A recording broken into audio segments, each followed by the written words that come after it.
Welcome back to Kishori accounting classes. Students, आज हम start करेंगे लेजर और साथ ही साथ इसकी इंपॉर्टेंस भी पढ़ेंगे, इंपॉर्टेंस ऑफ लेजर। तो चलिए स्टार्ट करते हैं वीडियो को। स्टूडेंट्स, लेजर क्या है?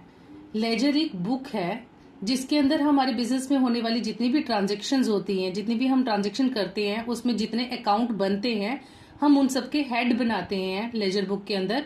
और उसमें जितनी भी ट्रांजेक्शन होती है ना उस पर्टिकुलर हेड से रिलेटेड, उन सबको हम लेजर बुक में रिकॉर्ड करते हैं उन पर्टिकुलर हेड्स के अंडर। चलिए अच्छे से समझते हैं मीनिंग के साथ। Business transactions are first entered in the journal और सब्सिडरी बुक्स। ठीक है, हम सबसे पहले जितनी भी हमारे बिजनेस में ट्रांजेक्शन होती हैं उनको कहाँ रिकॉर्ड करते हैं? जर्नल या फिर सब्सिडरी बुक्स में।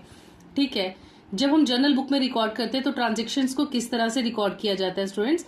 उसको हम डेट वाइज रिकॉर्ड करते हैं क्रोनोलॉजिकल ऑर्डर में। यानी कि सपोज करो कि आज 25 है, ठीक है, 25 अप्रैल है, तो आज की डेट में आज की डेट में जितनी भी ट्रांजेक्शन्स होंगी उन सबको हम क्या करेंगे? एक पेज पे डे बुक, इसको हम डे बुक भी कहते हैं जर्नल बुक को। तो जो सेम डेट में ट्रांजेक्शन आएंगे उनको सबको एक ही जगह पे हम रिकॉर्ड कर देंगे। ऐसा हम कंटिन्यूटी में करते हैं। डेली जो भी ट्रांजेक्शन्स होंगी उनको डेट डाल के हम रिकॉर्ड कर देते हैं जर्नल बुक के अंदर।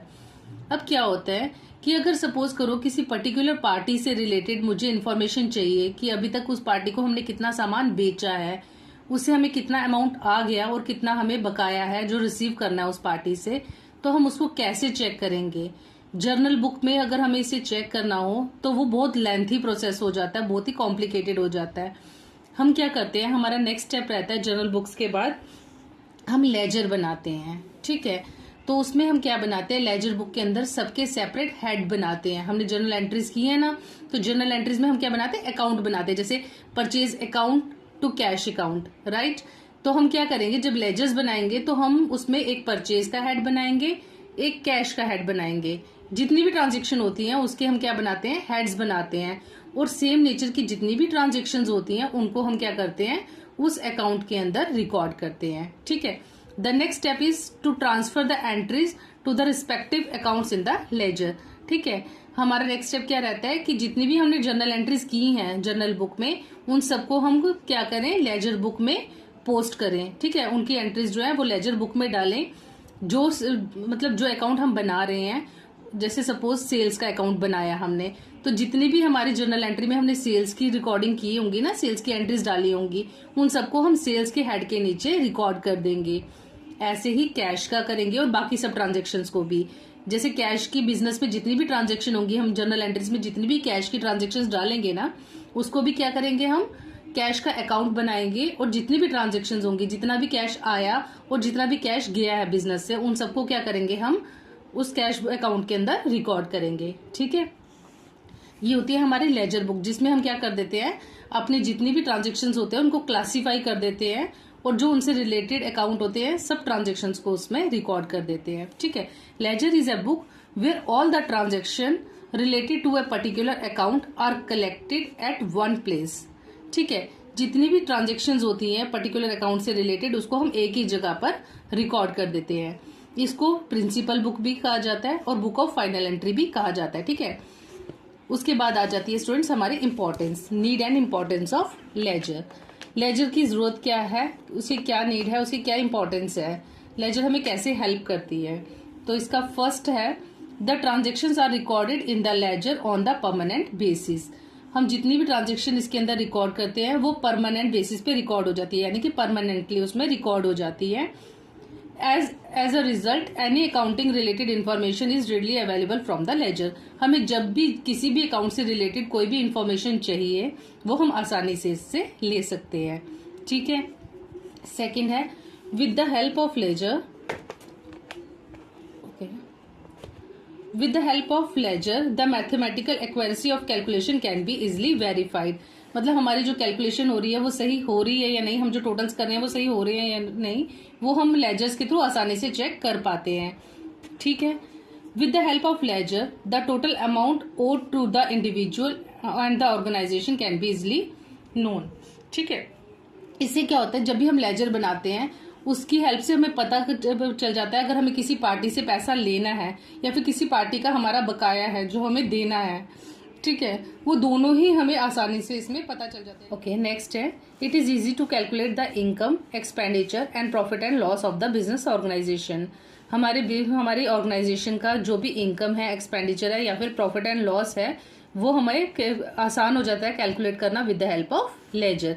फिर नेक्स्ट है ledger play an important role in the prevention of fraud and falsehood. ठीक है, किसी भी तरह का कोई फ्रॉड हो या कोई भी हमारे साथ मतलब दगा कर रहा हो, फ्रॉड कर रहा हो किसी तरह का, तो उसमें भी लेजर जो है वो एक इम्पॉर्टेंट रोल प्ले करते हैं, क्योंकि हमारे पास रिटर्न में सारा रिकॉर्ड रहता है, तो हमारे को उस चीज़ से बचने में हेल्प हो जाती है। अगर किसी भी तरह का कोई फ्रॉड हो तो उसमें हेल्प हो जाती है। With the help of ledger it is possible to maintain a complete account of the organisation according to the double entry system. हम जितनी भी ट्रांजेक्शन्स करते हैं, जो भी हम रिकॉर्ड करते हैं हमारी बुक्स में, वो किसके बेसिस पे होता है? डबल एंट्री सिस्टम के बेसिस पे।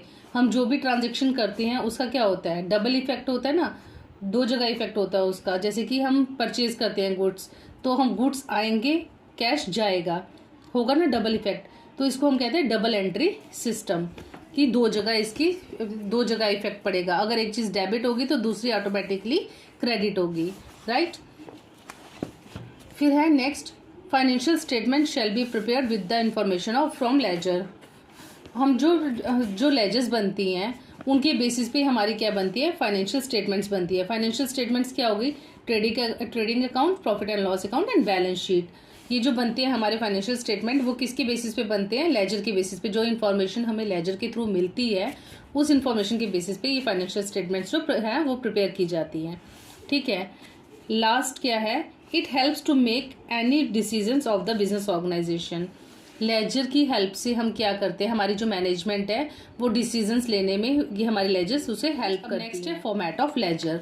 हम लेजर का जो फॉर्मेट है वो कैसे बनाते हैं वो सीखेंगे।